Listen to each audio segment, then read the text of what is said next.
आवडती देवा थोर भक्ती आवडती थोर भक्ती आवडते देवा माया संसाराची संकल्पावी माया संसाराची संकल्पावी माया संसाराची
संकल्पावे माया संसाराचे ठेविले अनंते तैसेचे राहावे चित्ते असू द्यावे समाधान वाहिल्या उद्वेग दुःखाचे केवळ भोगणे ते फळ संचिताचे ठेविले अनंते तैसेचे राहावे चित्ते असू द्यावे समाधान तुका मने घालू तयावरी भार वाहू हा संसार देवापायी ठेविले अनंते तैसेची राहावे चित्ते असू द्यावे समाधान विठोबा रखुमाई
भक्ती आवडते देवा संकल्पावे माया संसाराची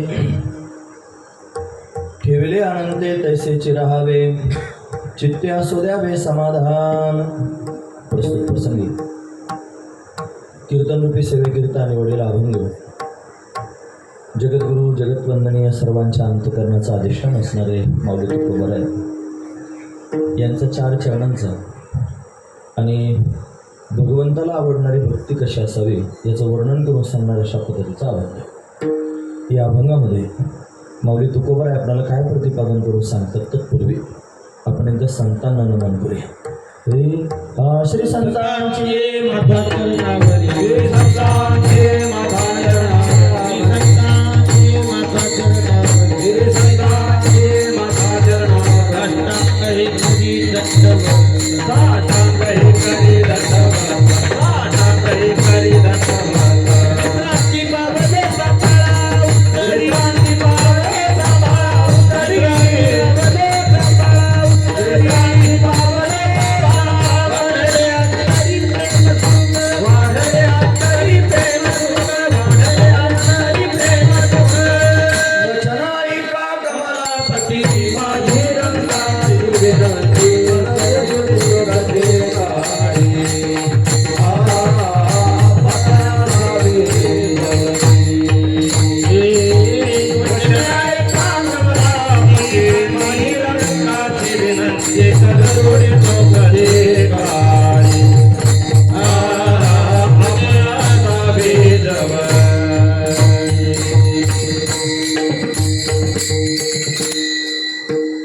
श्री संतांची या माथा चरणावरी साष्टांग हे करी दंडवत.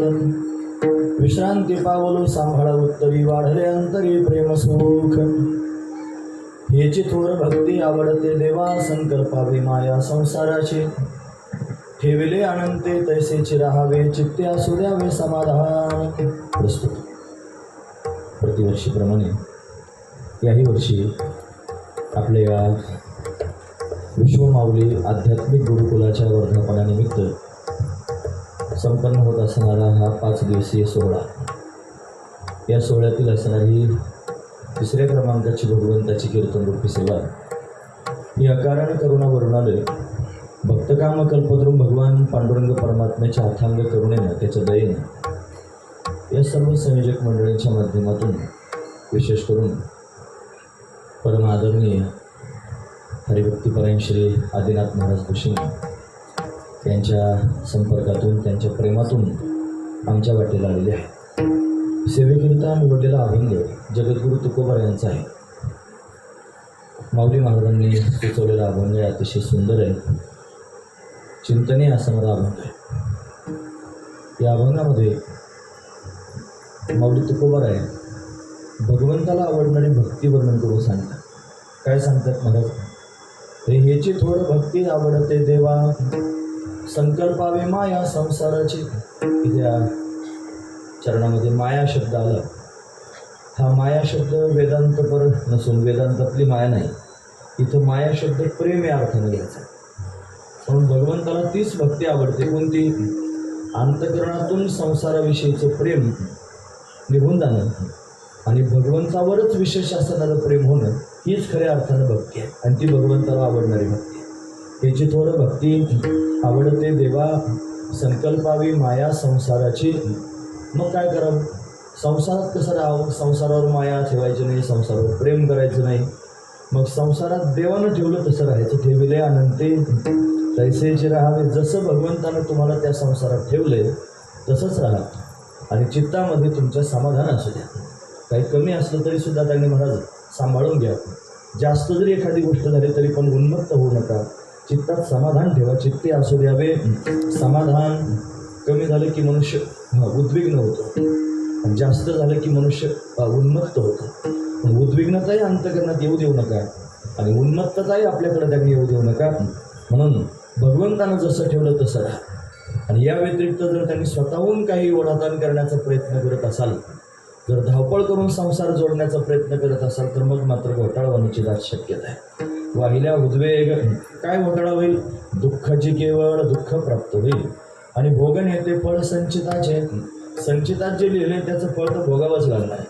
म्हणून ते आपल्या डोळ्यासमोर त्यांनी येतच राहणार, पण ते भोगावंच लागणार आहे. ते काही केल्यास चुकत नाही म्हणत, ते भोगणं अपरिहार्य असणारी गोष्ट आहे. म्हणून प्रारब्ध आपलं जे आहे, आपण भोगण्याकरिता जे त्यांनी अशा पद्धतीने समोर आलेलं आहे आणि प्रारब्ध आपल्याला भोगावंच लागणार आहे. म्हणून उद्विग्न व्हायचं काही काम नाही, उद्वेग त्यांनी व्हायचा नाही, भगवंतावर अवलंबून राहायचं. वावा संसार देवापायी भगवंताच्या चरणी संसाराला समर्पित करावं आणि अखंड भगवंताचं चिंतन करावं, भगवंतावर भार घालावा. तुका म्हणे घालू दयावरी भार, वाहू हा संसार देवापायी. हा जो संसार आहे हा देवाच्या चरणी अशा पद्धतीने वाहून टाकावा आणि भगवंताचं आपण स्वतः भजन करावं, हा त्यातला विशेष असणारा भाव आहे. नंतर ह्याची थोडं भक्ती आवडते देवा, संकल्पावी माया संसाराची. उपक्रम करताना म्हणतात संसाराविषयीचं प्रेम संकल्पित करा आणि उपसंहार करताना त्यांनी महाराज त्याचा उपाय सांगतात. तुका म्हणे घालू तयावरी भार, वाहू हा संसार देवापायी. देवाच्या चरणी हा संसार समर्पित करा, म्हणजे त्यांनी संसारही व्यवस्थित होईल आणि परमार्थही तुमचा व्यवस्थित होईल, भगवंताची भक्ती पण त्यांनी व्यवस्थित होईल, असा त्यातला विशेष असणारा भाव आहे. असा अभंगाचा सरळ अर्थ पाहण्याचा आपण प्रयत्न केला. विठोबा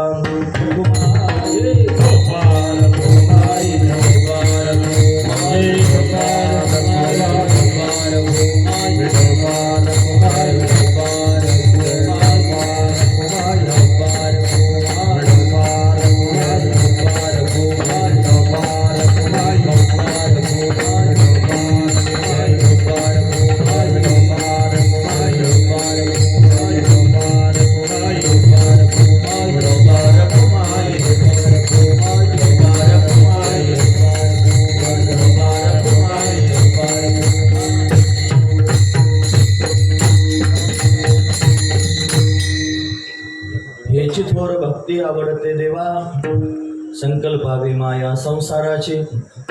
ठेविले अनंते तैसेची राहावे, चित्ते असू द्यावे समाधान. प्रस्तुत विश्वमाऊली आध्यात्मिक गुरुकुल या संस्थेचा हा दुसरा वर्धापन दिन आहे, बरोबर आहे. आणि या वर्धापनानिमित्त ही सेवा आपण या ठिकाणी संपन्न करतो आहोत.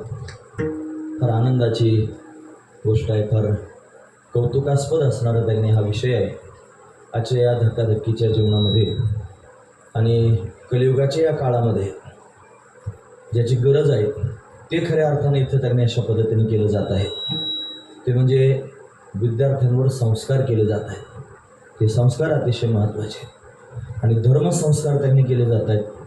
त्या धर्मसंस्कारांची गरज आहे आपल्या धर्मातील आणि पुढील असणाऱ्या पिढीला आपला धर्म कळावा. काय आहे आपला धर्म, काय आपली संस्कृती, काय आहेत आपल्या ऋषीमुनींचे विचार, हे सगळं त्यांनी कळण्याकरिता गुरुकुलांची गरज आहे. नितांत आवश्यकता आहे गुरुकुलाची. जसं आपण पाश्चात्य शिक्षण त्यांनी घेऊन आता सध्या शिकतो आहोत, लोक त्या शिक्षण झाल्यानंतर स्वतःला सुशिक्षित समजतात. ठीक आहे, बरोबर आहे, सुशिक्षित होतात, पण तेवढ्यानंच मनुष्य सुशिक्षित होईल असं मला वाटत नाही. सुशिक्षित म्हणजे चांगलं आणि शिक्षण, ते जे शिक्षण आहे ना ते निवड पोट भरण्याचं शिक्षण आहे. चांगलं शिक्षण आहे मला मान्य आहे, ते पोट भरून देतं म्हणून चांगलंच म्हणावं लागेल, महत्त्वाची गोष्ट आहे. पण तिथं गेल्यानंतर तुम्हाला उद्धाराचं ज्ञान दिलं जात नाही. ज्याच्याकरिता तुमचा जन्म झाला, ज्याच्याकरिता तुम्ही या भूमंडलावर आलात, ते करणं त्यांनी दूर राहतं. ते शिकण्याकरिता ज्याची गरज आहे ते जे शिक्षण आहे ते खऱ्या अर्थानं दिव्य असणारं शिक्षण आहे. पण ते शिक्षण जो प्राप्त करून घेतो तो खऱ्या अर्थानं सुशिक्षित होऊ शकतो. जसं सुशिक्षित होणं महत्त्वाचं आहे तसं सुसंस्कृत होणं सुद्धा महत्त्वाचं आहे. आपली संस्कृती कळली पाहिजे, आपल्या संस्कृतीचा वारसा आपल्याला कळला पाहिजे आणि तो वारसा जर कुठे कळणार असेल तर या गुरुकुलांच्या माध्यमातून कळेल. आपल्या देशामध्ये पूर्वीच्या काळामध्ये फार गुरुकुल होते महाराज, तिथं शिक्षण दिलं जायचं. 14 विद्या 64 कला त्या गुरुकुलांमधून शिकवल्या जायच्या. कालांतरानं इंग्रजांचं राज्य आपल्यावरती झालं, इंग्रज आले आणि इंग्रजांनी विचार केला की या देशावर जर आपल्याला राज्य करायचं असेल तर या सगळ्या लोकांच्या संस्कृतीचा आधी ऱ्हास केला पाहिजे. यांची जी विचारसरणी आहे त्याला बदललं पाहिजे. मग ते बदलण्याकरिता काय केलं, षडयंत्र केलं महाराज. हे फुटीरवादी असणारे इंग्रज होते, त्याने आपल्यातले बराच फुटीरवाद निर्माण करून दिला आणि आपल्यातल्या आपल्याच लोकांची भांडणं लावून दिली. फार महत्त्वाची गोष्ट आहे. लोक मेंढरासारखे एखादं चाललं की तिकडेच जातात महाराज. मग त्यांना फारसं काही कळत नाही, स्वतःची अक्कल वापरायची त्यांनी आवश्यकता वाटत नाही. आणि ती न वापरल्या कारणानं भयंकर असणाऱ्या वेदना पुढच्या पिढीला भोगाव्या लागतात. हे जुन्या लोकांनी केलेलं त्यांनी महाराज कारस्थान आहे, त्याच्यामुळे ते पुढच्या लोकांना भोगावंच लागतं.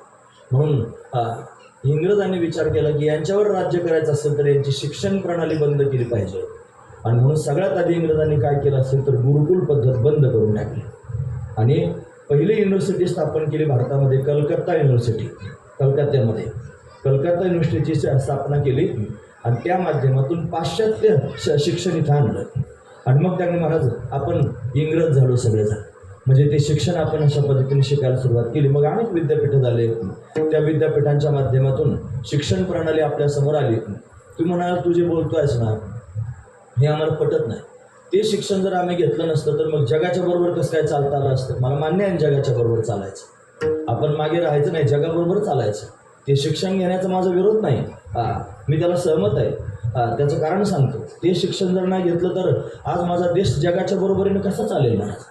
हा देश जगाच्या बरोबरीनं चालावा असं वाटत असेल तर तुम्हाला ते शिक्षणही घेणं गरजेचं आहे. पण ते शिक्षण जसं महत्त्वाचं आहे तसं या देशामध्ये असणारी संस्कृती, या देशामध्ये असणारा धर्म, या देशामध्ये असणाऱ्या ऋषीमुनींच्या परंपरा, ऋषीमुनींची असणारी विचारधारा ती सुद्धा अतिशय महत्त्वाची, नितांत आवश्यक आहे महाराज. जर तुम्हाला सुखाचं, समाधानाचं, आनंदाचं जीवन जगायचं असेल तर तुम्हाला आज संतांच्या विचाराची गरज आहे. जर संतांचे विचार डावलून जगण्याचा प्रयत्न करत असाल समाधानी होऊ शकणार नाहीत महाराज. आजचा जो अभंग चिंतनाकीर्तन महाराजांनी सुचवला आहे ना, फार गोड अभंग आहे. या अभंगामध्ये तुकोबरायांनी सगळ्या लोकांची मेंटॅलिटी लक्षात घेतली.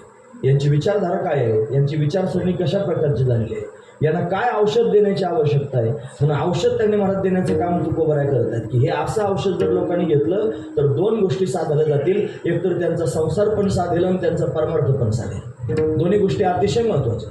साधू संतांनी समाजाची नाडी ओळखली आणि ती ओळखून अशा पद्धतीने त्याच्यावर उपचार अशा पद्धतीने केले. मनावर उपचार करण्याचं काम संत करत असतात. म्हणून त्या संतांच्या माध्यमातून जर आपण प्रवास करू लागलो, त्या संतांच्या मार्गावर जर आपण प्रवास करू लागलो तर आपला प्रवास निश्चित असणाऱ्या स्थानापर्यंत जाऊ शकतो. हे त्यांनी महाराज विशेष आहे. म्हणून संत हे धन प्राप्त करून देणार आहेत. तुम्हाला धन प्राप्त करून देतात म्हणजे संसारातलं नाही, ते विद्याधन प्राप्त करून देतात. विद्या म्हणजे ज्ञान.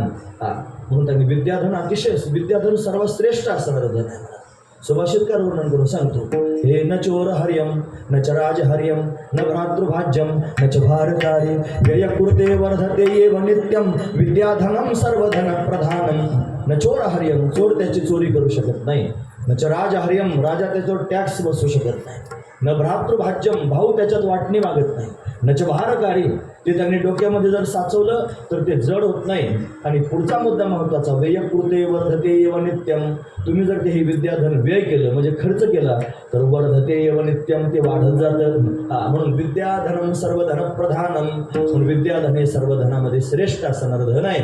आणि हे विद्याधन जर कुठे वाटलं जात असेल तर या गुरुकुलांच्या माध्यमातून वाटलं जातं. म्हणून आदरणीय श्री आदिनाथ महाराज दुशीन या ठिकाणी वाटप करतायत. कशाचं वाटप करतायत? त्या धनाचं वाटप करतायत. आणि कोणत्या धनाचं? विद्याधनाचं. या विद्यार्थ्यांना काय शिकवलं जात असेल तर विद्या शिकवली जाते.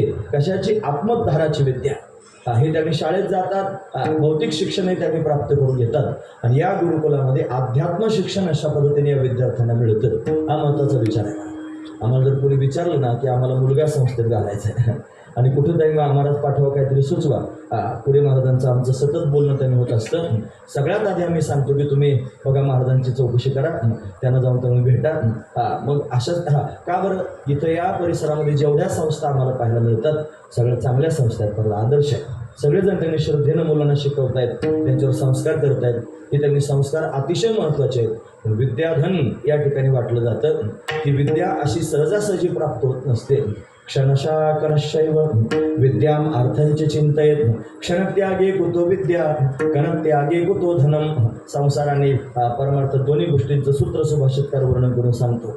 तो म्हणतो की तुम्हाला विद्या आणि धन जर दोन गोष्टी प्राप्त करून घ्यायच्या असतील तर विद्या प्राप्त करून घेण्याकरिता क्षणाक्षणानं प्राप्त करावी लागेल. आणि धन जर प्राप्त करून घ्यायचं असेल तर कणाकणानं प्राप्त करून घ्यावं लागेल. तुम्ही जर मिळालेला कण टाकत चाललात तर ते साचणार नाही आणि तुम्हाला पुढे त्यांनी वाढणार नाही. पण ती धन जर मिळवायचं असेल कणाकणाने साचवा. आपण म्हणतो ना थेंबे थेंबे तळे साचे, तसे त्यांनी महाराज धन कणाकणानं साचवावं. आणि विद्या प्राप्त करून घेण्याकरिता विद्यार्थी हा सतर्क असला पाहिजे, यानं सदैव जागा असलं पाहिजे आणि प्रत्येक क्षणाला त्यांनी विद्या ध्यान त्याने करत राहिलं पाहिजे. त्याला झोप फार कमी असली पाहिजे. साधकाची दशा उदास असावी, उपाधी नसावी, अंतर्बाह्य लोलुप्यता काय, निद्रेते जिनावे, भोजन करावे परिमित, एकांती लोकांती, स्त्रियांशी भाषण, प्राण गेल्या जाण करू नये, असे अनेक त्यांनी महत्त्वाचे मुद्दे आणि लिखित असणारे नियम संप्रदायाचे आपण पाहू शकतो महाराज. पण अशा नियमानं जर आपण जाण्याचा प्रयत्न केला तर निश्चित त्यांनी परमतत्वापर्यंत आपल्याला जाता येऊ शकतं. म्हणून विद्यार्थी या सगळ्या तत्वांमध्ये बसला पाहिजे. त्याच्याकरिता विद्या अध्ययन करत असताना विद्या शिकवणारे जे आपले गुरु आहेत ते त्यांनी महाराज कुंभारासारखे असले पाहिजे. पण कुंभाराचा आणि गुरुजीचा काय संबंध आहे? कुंभार असा असतो महाराज, तो त्यांनी महाराज ते गाडगे मडके घडत असताना त्याच्या हातात थोपटणं असतं. ते थोपटणं थोपटत राहतं, म्हणजे मारत राहतो. पण तो मारतो एवढंच दिसतं लोकांना. त्याचा मारणारा हात त्यांनी वरतून मारताना दिसतो ना, त्यानं मारलंच पाहिजे. जर नाही मारलं तर मग मात्र त्यांनी मला विद्यार्थ्याचा घात होण्याची दाट शक्यता आहे. लक्षात ठेवा मी काय सांगतो ते. मग तो ज्यावेळेला वरतून मारतो ना त्यावेळेला सहज आतून हात घालतो महाराज आणि अतिशय प्रेमाचा हात त्याचा आतून फिरत असतो आणि वरतून थोपटणं त्याने लागत असतं. त्याचा परिणाम जर काय होत असेल त्या अतिशय प्रेमानं फिरवलेल्या हातानं त्याला ती ऊर्जा मिळत राहते आणि बाहेरून त्यांनी महाराज तो समाजामध्ये त्याने ठामपणे उभं राहण्याकरिता सक्षम होत असतो. या दोन गोष्टी अतिशय महत्त्वाच्या आहेत महाराज. आणि ते जिथं घडत असेल त्याचं नाव आहे गुरुकुल. या गोष्टी गुरुकुलातच त्यांनी घडतात. म्हणून शिक्षकानं फार मवाळही नसावं महाराज. फार प्रेमळ त्यांनी शिक्षक जर असला, फार प्रेम करणारा जर शिक्षक असला, त्याच्या हाताखाली विद्यार्थी घडत नाहीत महाराज. महत्त्वाची गोष्ट आहे. तो शिक्षक फक्त असा नजरेत पोरांना दापाट धरणारा असला पाहिजे. त्याची नजर जरी फिरली ना तरी पोरं असे थरथर थरथर कापले पाहिजेत आणि तेवढंच प्रेम करणारा असला पाहिजे. त्या मुलाकरिता त्यांनी महाराज त्यानं अट्टहास केला पाहिजे. खाल्लंच का रे बाळा, झोपलास का रे बाळा, अमुक केलं का रे बाळा, हे सगळं म्हणणारा त्यांनी तो शिक्षक असला पाहिजे. अशा पद्धतीने जर त्यांनी महाराज विद्यार्थ्यांना आपण शिकवण्याचा प्रयत्न केला तर ते विद्यार्थी घडतील. आणि फक्त घडतील असं नाही, समाजात जाऊन चमकतील. ते स्वतःच त्यांनी महाराज साधनेच्या माध्यमातून साध्य प्राप्त करून घेतील आणि स्वतः सिद्ध होऊन त्यांनी महाराज जगाला सिद्ध करण्याकरिता पात्र होतील. एवढं सामर्थ्य त्यांच्या अंगामध्ये या माध्यमातून येऊ शकतं. फार महत्त्वाची गोष्ट आहे. म्हणजे आपण त्यांनी महाराज स्वतः काहीतरी शिकून मनुष्य त्यांनी स्वतःकरता ज्यावेळेला जगतो त्यावेळेला फार तर फार मोठा होऊ शकतो. महत्त्वाची गोष्ट आहे. स्वतःचा विचार करून जगणारे माणसं मोठे होतात. मोठा होऊ शकतो. मोठं होणं याच्यात महत्त्व नाही.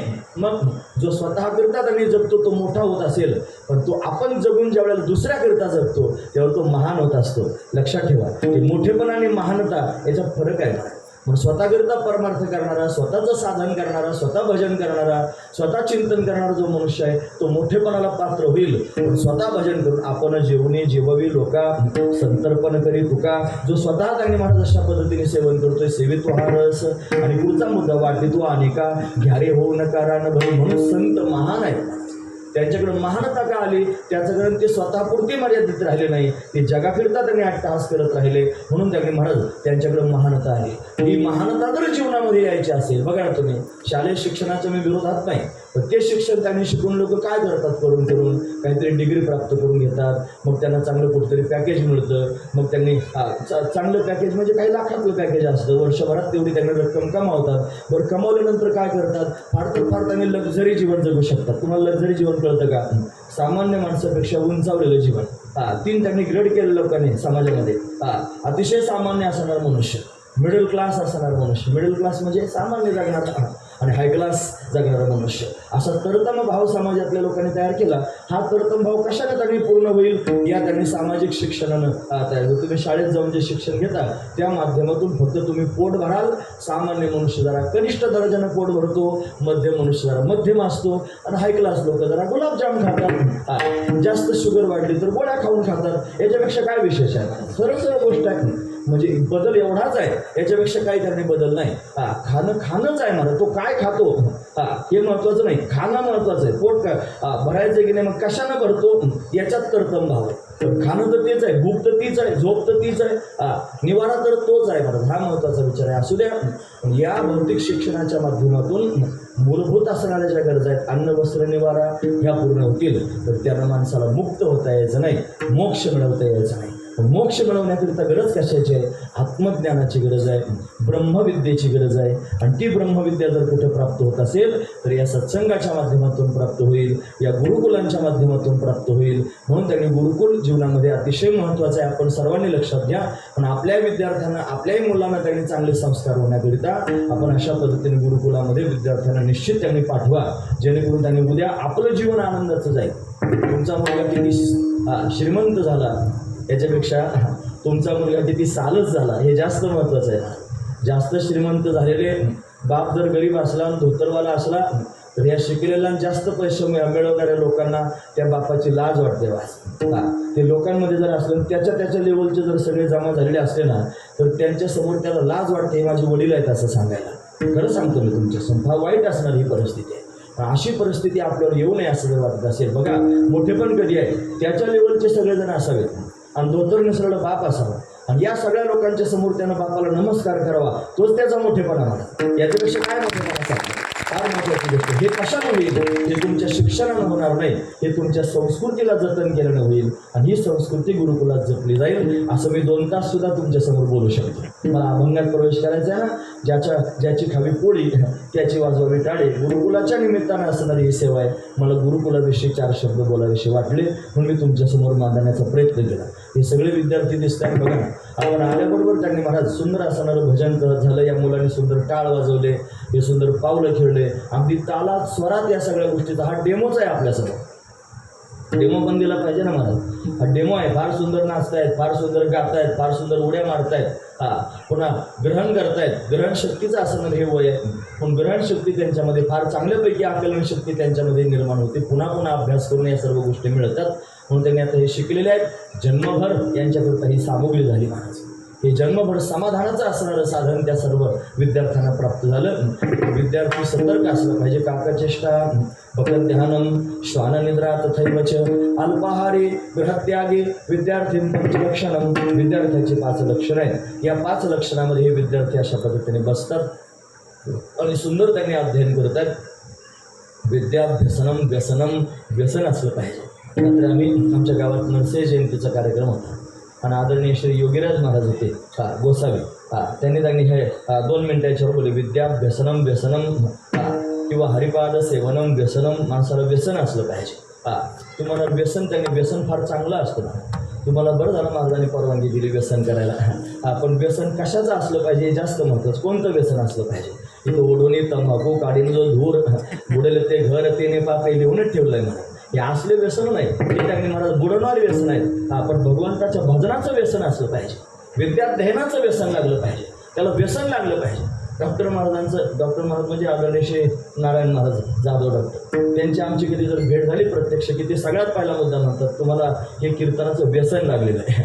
मग तुम्ही त्यांनी आजारी पडता फलानं होतं, तुम्हाला कीर्तनाचं व्यसन लागलं त्याच्यामुळे हा सगळा त्रास होतो. खरंच हे कीर्तनाचं सुद्धा व्यसन आहे, हरिभजनाचं व्यसन असावं. तसं विद्यार्थ्याला विद्याध्ययनाचं व्यसन असावं आणि ज्यांना व्यसन लागलेलं आहे तेच खऱ्या अर्थानं अशा पद्धतीने विद्या प्राप्त करून घेतात आणि जीवनाचा उद्धार अशा पद्धतीने करतात. हा त्यातला विशेष असणारा भाव आहे. म्हणजे त्यांनी महाराज ही जी विद्या आहे ही मोक्ष प्राप्तीची विद्या आहे. हे जे साधन आहे हे हरिप्राप्तीचं असणारं साधन आहे. ही त्यांनी महाराज विचाराची प्रगल्भता निर्माण करण्याचं साधन आहे. म्हणून मनुष्य परमार्थात पदार्पण करून ज्यावेळेला येतो त्यावेळेला त्यानं परमार्थाकडे पाहण्याचा दृष्टिकोन पण स्वतःचा स्वतंत्र निर्माण केला पाहिजे. आणि हा दृष्टिकोन त्यांनी संतांकडे पाहिल्यानंतर प्राप्त होऊ शकतो. महत्त्वाची गोष्ट आहे. आपण सर्वजण भगवंताची भक्ती करतो. ही भक्ती करत असताना जो तो ज्याच्या त्याच्या परीनं ज्याच्या त्याच्या योग्यतेनुसार करत असतो इथपर्यंत ठीक आहे. मला कोणालाच हिनवायचं नाही, दुखवायचं नाही, वाईट म्हणायचं नाही, कमी लेखायचं नाही. जो तो ज्याच्या त्याच्या पद्धतीने भगवंताची भक्ती करतोय. काहींची भक्ती सकाळी उठल्यानंतर आंघोळ केलं की कपाळाला गंध लावायचं, एक उदबत्ती ओवाळायची, पाया पडायचं, निघून जायचं, एवढीच असते ती त्याच्या दृष्टीनं झालेली भक्ती. तो म्हणतो बाकी कोण मला माहीत नाही, कोण काय करते ते आपण करतो. काय करतो मी? गंध लावतो, कपाळाला उदबत्ती ओवाळतो, पाया पडतो, 2 हात तिसरं मस्तक नाही ठेवतो आणि माझ्या कामाला लागतो. त्याच्या दृष्टीने तीच भक्ती आहे. त्याच्यापेक्षा वरती जाऊन जर एखादा मनुष्य करत असेल तर तो मग देवापुढे जरा मांडी घालून बसेल, बसल्यानंतर काही स्तोत्र म्हणेल, काही त्यांनी पाठ वाचेल, काही हरिपाठ अशा पद्धतीने म्हणेल. तो तेवढं करतो, अर्धा तास देवासमोर त्यांनी बसून त्या सगळ्या गोष्टी करून आपल्या कामाला लागतो. त्याच्या दृष्टीने ती भक्तीच आहे आणि ती त्याच्या योग्यतेनुसार अशा पद्धतीने आहे. जो तो मनुष्य असाच ज्याच्या त्याच्या योग्यतेनुसार भक्ती करत असतो.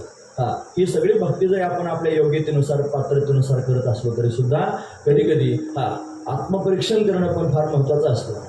एखाद्या गावाला जात असताना आपण रस्त्याने चालून अनोळखी गाव असावं आणि अनोळखी गावात त्यांनी जाण्याकरिता आपण निघालो. जसं तुमच्या लक्षात येण्याकरिता सांगतो, आपण आजपर्यंत सगळं झालो ना, 84 लाख योनींमध्ये फिरून आलो. आपण गाढव झालो, कुत्रा झालो, बैल झालो, मांजर झालो, माकड झालो, एवढे याच्यापेक्षा अजून काय झालं, हे सगळं झालं.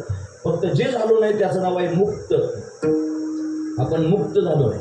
जर आपण मुक्त झालो असतो तर इथं बसलो नसतो.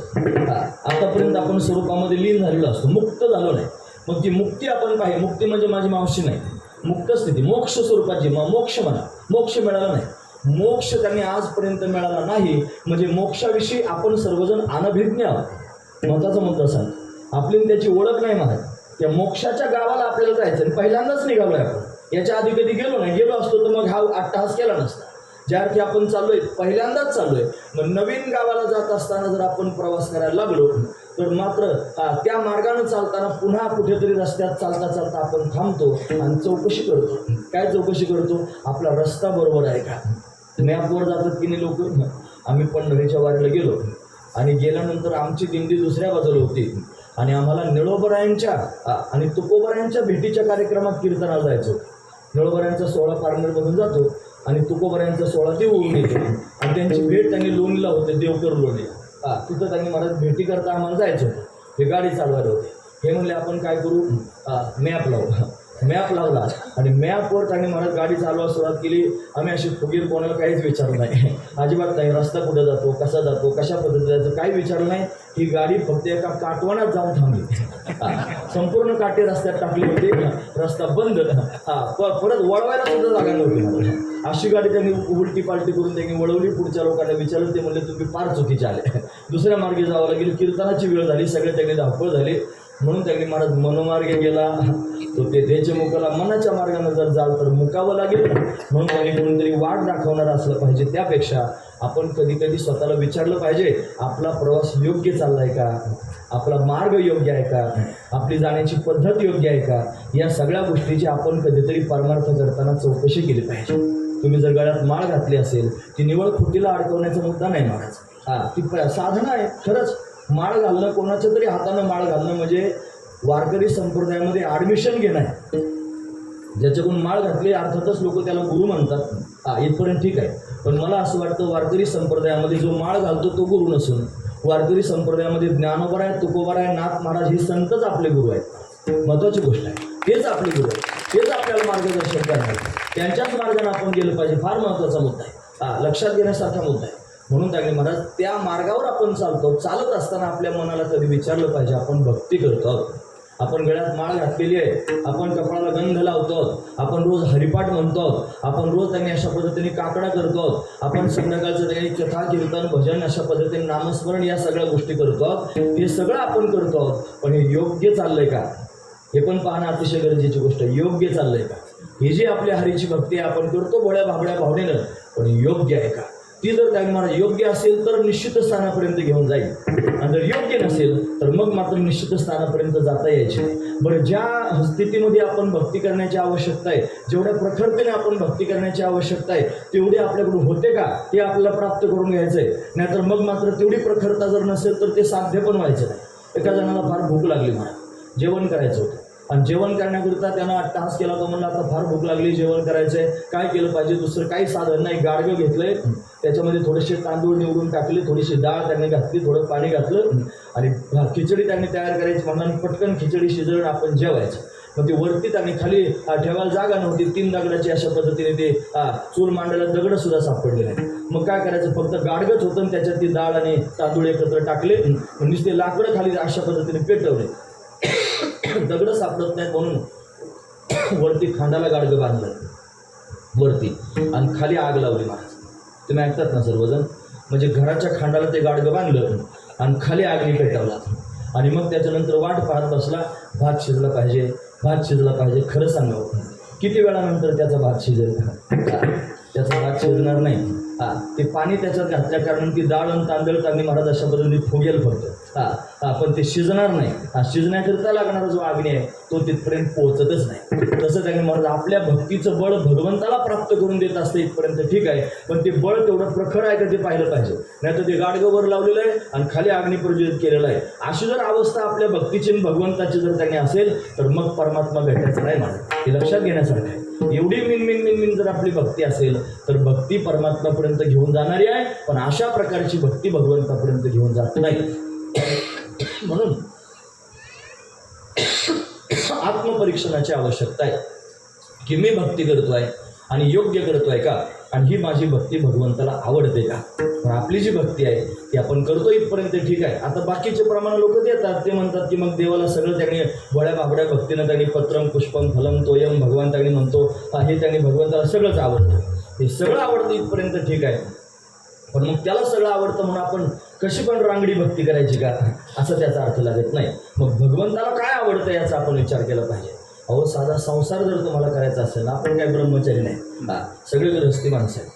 संसार जरी साधा करायचा म्हणलं ना तरी सुद्धा संसारामध्ये पत्नीनं पतीला आवडेल असा संसार करावा लागतो, मग तिचा संसार होतो. पतीनं सुद्धा आपल्या पत्नीला आवडेल असं त्यांनी संसारात वागावं लागतं, मग तो संसार चांगला होत असतो.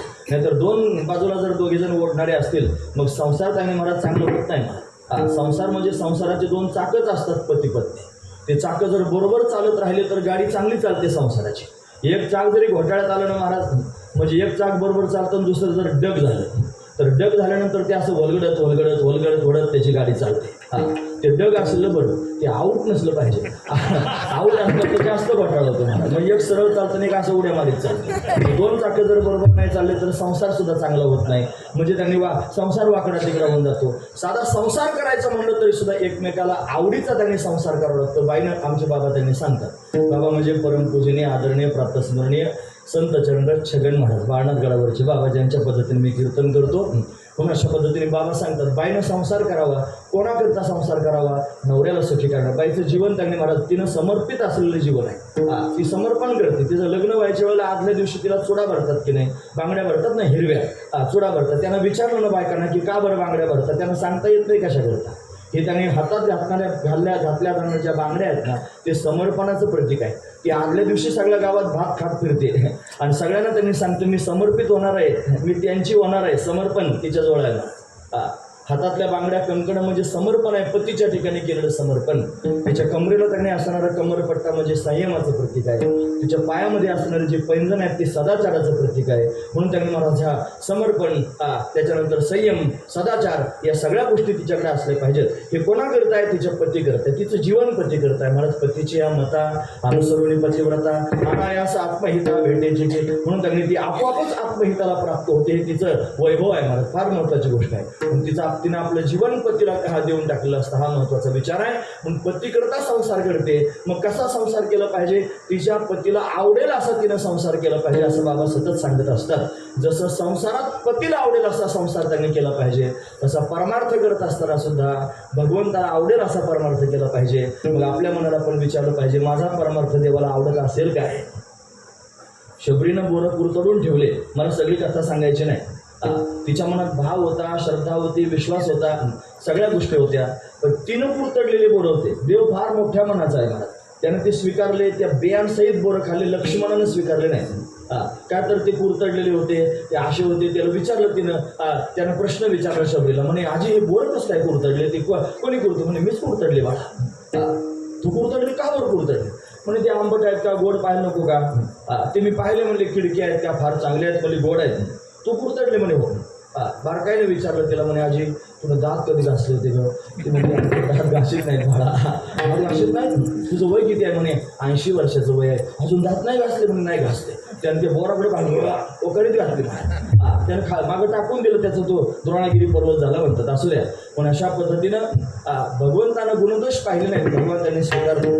पण स्वीकारतो म्हणून काय त्याने आपण कसंही गेलं पाहिजे असा त्याचा अर्थ आहे का? नाही.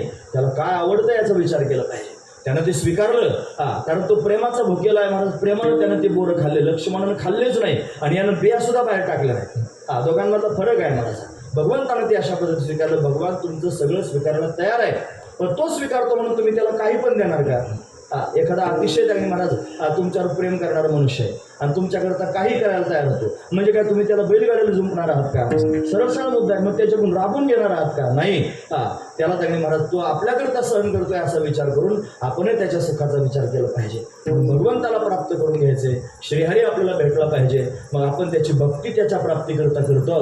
ही जी भक्ती आपली आहे ही त्याच्यापर्यंत जाते का, असा प्रत्येक माणसाने विचार केला पाहिजे. माझ्या सहित हे बोलायला फार सोपं जातं, फार सोपं जातं बोलायला.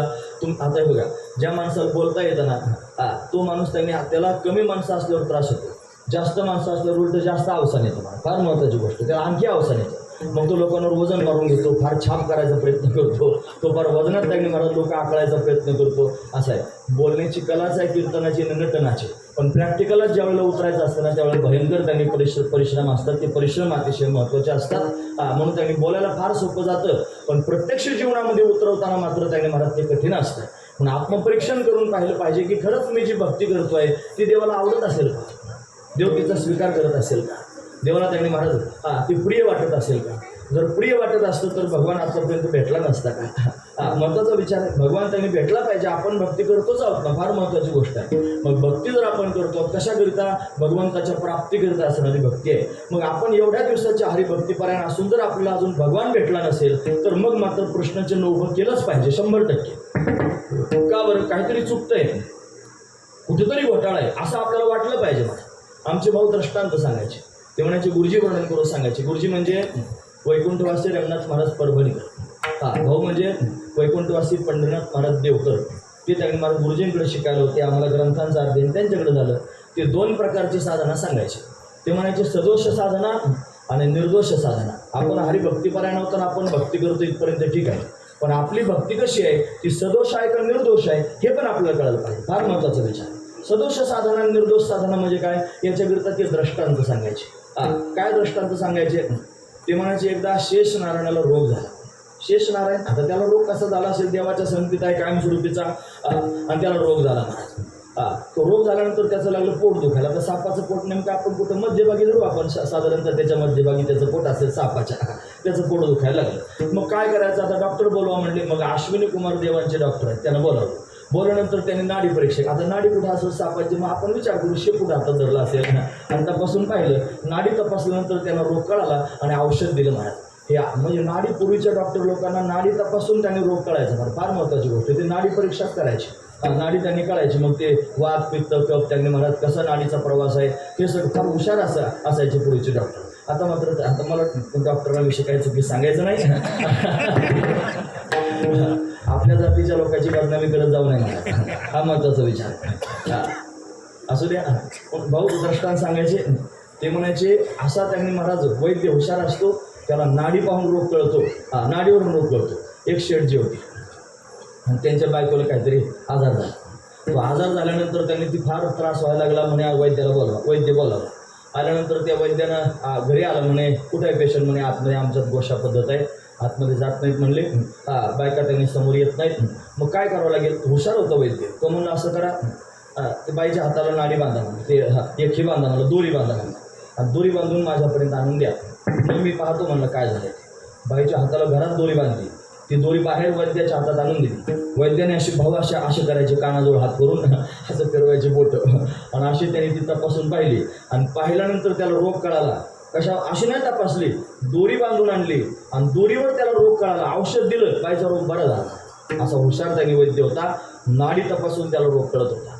ज्या सेवकाला पाठवलं होतं ना बोलवायला, त्याला आश्चर्य वाटलं. तो म्हणला मिस्टर दोरीवर रोग कळाला, एवढा हुशार, याची परीक्षा पाहिली पाहिजे. काय परीक्षा पाहिजे, तो गेला दुसऱ्या दिवशी.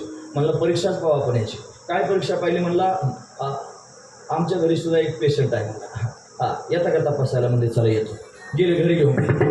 ते काय म्हणे पेशंट, मग आमची मंडळी म्हणे आजारी आहे, आणि ते काल तुम्ही आलते ना शेठजींच्या घरी, कसं बाहेर बायकाने यायचं नव्हतं, गोशा पद्धत, आमच्यात पण तशीच पद्धत आहे, म्हणून त्यांनी थोडं कालच्यासारखी दोरी बांधून आणू का, म्हणजे गेला. आणि घराच्या मागच्या दाराला गोठा होता, गोठा, आणि गोठ्यात म्हैस होती बांधलेली. त्या म्हशीच्या पायाला दोरी बांधली आणि त्या वैद्याच्या हातात आणून दिली.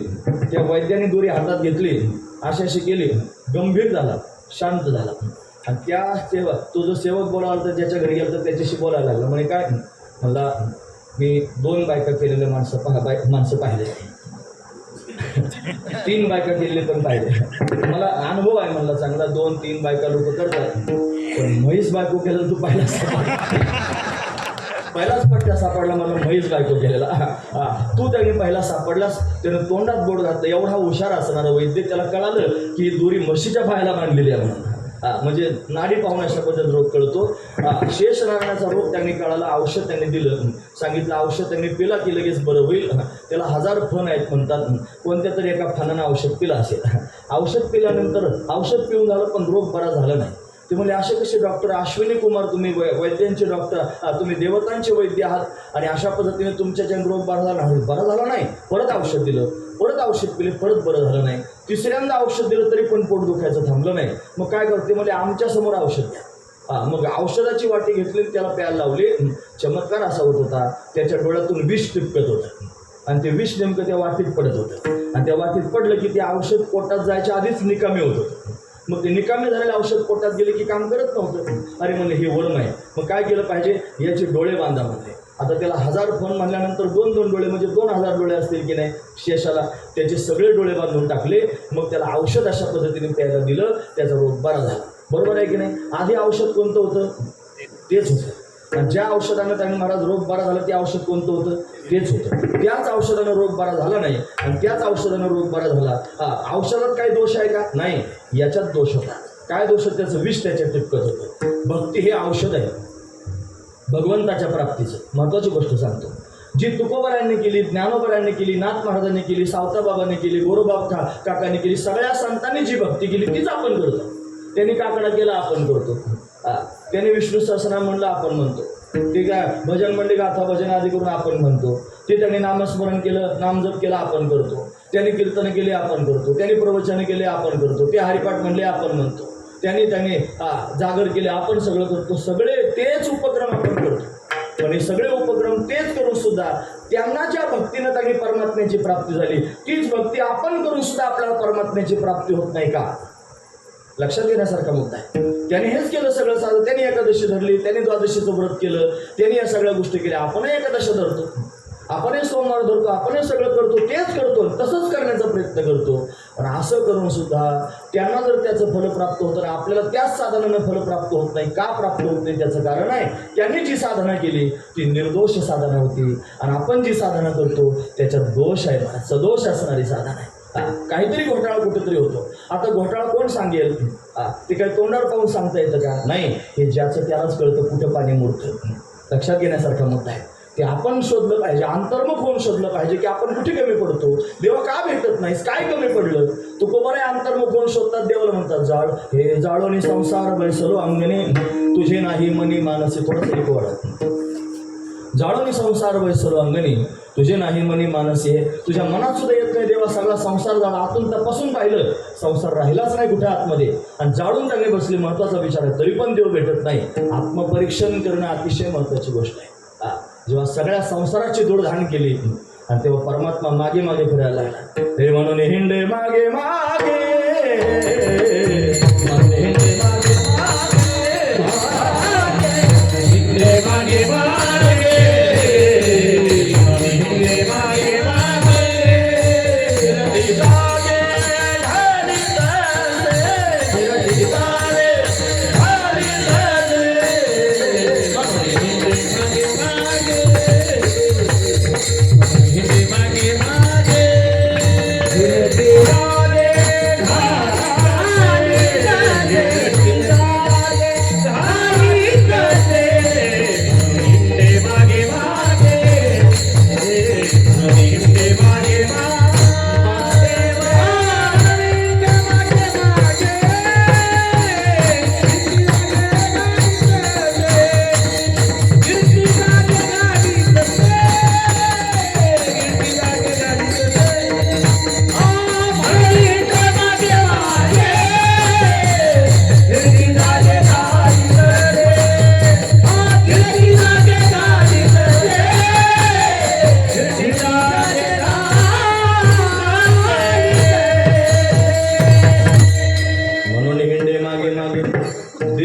मागे मागे फिरतो. आणि गिरट्या घालतो म्हणजे काय, हे फिरले का तो सुद्धा फिरतो. हा, असं त्यांच्या मागे मागे सारख्या गिरट्या घालत राहतो. कोण घालतो? देव गिरट्या घालतो. आणि का घालतो? त्यांनी देवाकरिता संसार पेटवला म्हणून. हा, म्हणून त्यांनी महाराज संसारा आगी आपुलेने हाते लावणे मागू ते पाहुणे संसार जाळून टाकला. कोणाकरिता जाळला? भगवंताकरिता जाळला. असं जर लोकांच्या समोर कीर्तनात सांगायला लागलं तर लोक म्हणतील ह्या माळा काढून टाका, येण्या देण्याचं कुठं. हा, बऱ्याच लोकांचा परमार्थ संसार चांगला करण्याकरिता असतो. लोकांनी माहीत नाही. हा, परमार्थ हा संसार सोडवण्याकरिता असतो. हा, लोक त्यांनी महाराज परमार्थाच्या माध्यमातून संसार वाढवण्याचा प्रयत्न करतात, सोडवण्याचा नाही. हा महत्त्वाचा विचार आहे. संसार सोडवण्याकरिता परमार्थ आहे, संसार वाढवण्याकरिता परमार्थ नाही. मग ज्यांच्या दृष्टीनं संसार वाढवण्याकरिता परमार्थ करायचा आहे त्यांना हे बोलणं कसं रुचेल महाराज? ते रुचणारच नाही. मग तुकोबारांच्या बाबतीत जर पाहायचं, संतांच्या बाबतीत जर पाहायचं तर त्यांनी भगवंताच्या प्राप्ती करतात त्याचे संसार वा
संसाराच्या नावे घालवण्या शून्य वाढता हा पुण्य धर्म केला, संसाराच्या नावे शून्य घातला म्हणजे संसाराकडे पूर्ण दुर्लक्ष झालं. आणि ते व्हावं लागेल. त्याचे संसार वासना भागवतात असं वर्णन आहे महाराज. तुम्हाला जर कृष्ण दर्शनाची लालसा असली तर त्याच्या आधीचा मुद्दा आहे त्याचे संसार वासना. अंतकरणातून संसाराची वासना पूर्णपणे संपल्याशिवाय परमात्मा प्राप्तीपर्यंत जाता येत नाही.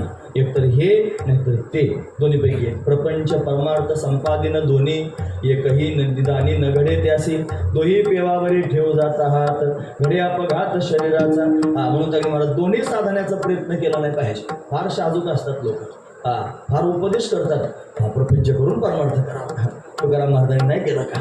नामदेव महाराजांनी नाही केला का? पण कसा केला हे चरित्र वाचावं मग कळेल. फार महत्त्वाचा विचार आहे. ते घरी किती दिवस होते आणि भांडारा डोंगरावर किती दिवस होते, ते घरी किती दिवस होते आणि भामचंद्रावर किती दिवस राहत होते. नामदेव महाराज नाही का म्हणे एवढा मोठा प्रपंच होता, 15 माणसं परिवारात होते, तरी प्रपंचात राहून परमार्थ केला. मग 18 वर्ष कोण फिरत होतं?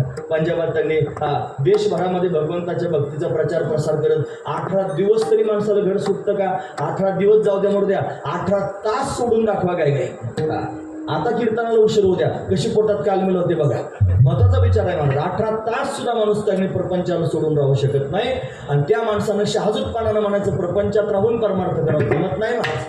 साधू संतांनी भगवंताच्या प्राप्तीकरिता सगळ्या संसाराची धुळधाण केली, म्हणून भगवान त्यांच्या मागे मागे फिरतोय. महत्वाची गोष्ट आहे. म्हणून भगवंताच्या प्राप्तीकरिता कृष्ण दर्शनाला लालसा जर अंतर्गत असेल तर त्याच्या संसार वासना, संसाराची वासना टाकली पाहिजे. हा संसार घातक आहे, हा आपला त्यांनी चिकटतोय आणि भगवंताच्या भक्तीमध्ये प्रतिबंध निर्माण करतोय, भगवंताच्या भक्तीमध्ये अडथळा निर्माण करतो. म्हणून हा संसार त्यांनी नको आहे. भगवंताच्या भक्तीमध्ये आमचे भावनेचे 4 प्रतिबंध आहेत. भक्तीत असणारे प्रतिबंध आहे. कोणकोणते प्रतिबंध आहेत? भक्तीमध्ये असणारे प्रतिबंध म्हणजे पापाचं सहचर्य. पापाचं सहचर्य, भक्ती पण करायची आणि पाप पण करायचं. म्हणजे त्यांनी ज्या तोंडानं त्यांनी भगवंताचं भजन म्हणायचं त्याच तोंडानं तंबाखू पण खायची. ऐकतात ना तुम्ही? वाटत आहे कोणाला वाईट वाटत असेल, मी काय करू त्याला? वस्तुस्थिती आहे. ज्या तोंडानं त्यांनी महाराज भगवंताचं नाम गायचं त्याच तोंडानं घाण घाण शिव्या पण घालायच्या. एकाच तोंडानं दोन्ही पण गोष्टी करायचे. पाप नाही का? पापाचं सहचर्य. विषयासक्ती दुसरा प्रतिबंध आहे. विप्रलंबा तिसरा प्रतिबंध आहे. आणि व्याभिचारिता चौथा प्रतिबंध आहे. लक्षात ठेवा, 4 मुद्दे आहेत. पापाचं सहचर्य, भगवंताची भक्ती पण करावी आणि पाप पण करावं, म्हणून भगवान भेटत नाही. भगवान जर भेटावा असं वाटत असलं भक्तीच्या माध्यमातून तर फक्त भक्तीच करावी, पाप जीवनातून बाजूला काढून टाकावं. सगळ्यात महत्त्वाचा मुद्दा. भगवान भेटावा असं जर वाटत असेल तर त्यांनी महाराज विषयासक्ती अंतकरणातून दूर करून टाकावी. नाही तर विषय पण आवडतात आणि देव पण आवडतो. हे पण आवडतं आणि ते पण आवडतं. आवड ज्या वेळेला निर्माण, आवड शब्द ज्या वेळेला तोंडातून बाहेर पडेल संतांच्या, त्यावेळेस संसाराविषयी कधीच आवड हा शब्द बाहेर पडणार नाही. तो फक्त देवाविषयीच बाहेर पडला पाहिजे. सुंदर ते ध्यान उभे विठीवरी करकटेवरी ठेवून या, तुळशी हारगळा कासे पितांबर आवडे निरंतर. हेची ध्यान आवडे, ही आवड त्यांची ती आवड आहे ना. म्हणून आवडे काय? आवडे देवाशी तो एका प्रकार. देवाला पण आवड असते, संतांना पण आवड असते. देवाला काय आवडतं? हे संत आवडतात. आणि भक्तांना काय आवडतं? फक्त देव आवडतो, देव वाचून दुसरं काय आवडत नाही. ज्यांचा आवडता हरी, म्हणून हरी त्यांच्या आवडीचा आहे. महत्वाची गोष्ट आहे. म्हणून त्यांनी मला दुसरं कोणी आवडते. विषयासक्ती भक्तीमध्ये प्रतिबंध निर्माण करणार आहे. विप्रलंबा भक्तीमध्ये प्रतिबंध निर्माण करते. विप्रलंबा म्हणजे काय? फसवणूक, दिशाभूल करणं. आमचे भाऊ द्रष्टांत सांगतात, त्या सांगायचे त्याच्याकरिता. ते म्हणायचे, एक मनुष्य त्यांनी महाराज बाजारात गेला आणि बाजारात जाऊन त्याला एक शिळी विकत घ्यायची होती. शिळी विकत घेण्याकरिता गेला. कोणता बाजार असेल मला माहीत नाही, पण 2-3 चोर सुद्धा होते, मग 4 होते चोर. आणि 4घे जण त्यांनी महाराज गेले. आणि गेल्यानंतर त्याने विचार केला, जरा गावाकडचा दिसतो, भोळा भाबडा दिसतो, शेळी तर विकत घेतली. आता ती घेऊन त्यांनी चालला होता. शेळी म्हणजे काय कडेवर न्यायची वस्तू असते का? ती त्यांनी आपली दोरी बांधली, त्याला ओढत चालवलं. हे 4घे जण होतं. म्हणले याची गंमत करायची आणि शेळी आपण घेऊन जायची. 4 चौक होते मला त्याला गावाच्या बाहेर जाणं. पहिल्या चौकात एक जण थांबला. राम राम. राम राम बोलत नाही, पळत नाही, राम राम घातला. सगळं काय झालं? म्हणले कुठले पाहुणे? म्हणे आमच्या गावचं आहे. काय करता? म्हणे काय नाही, शेळी विकत घेण्याकरिता आलो होतो. आणि चालू कुठे आहे? म्हणले शेळी. ठीक आहे म्हणले, दिसत नाही. शेळी काय म्हणलं? कुत्रं बांधून चालू आहे. बावळट आहे का म्हणला? कुत्राला शेळी म्हणतो. पहिला म्हणलं बरं का, पहिल्या चौकात. तो म्हणलं कुत्रं बांधून चालवलं. त्याला म्हटलं याच्या डोक्यावर परिणाम झालेला आहे, त्याच्यामुळे हे शेळीला कुत्रं म्हणताय. तुला दिसत नाही मला शेळी आहे, बावळाटा. असं म्हणलं की ठीक आहे. बावळट त्याला सोडून दिलं. त्याने जास्त पाणी लावलं नाही. पुढच्या चौकात गेला.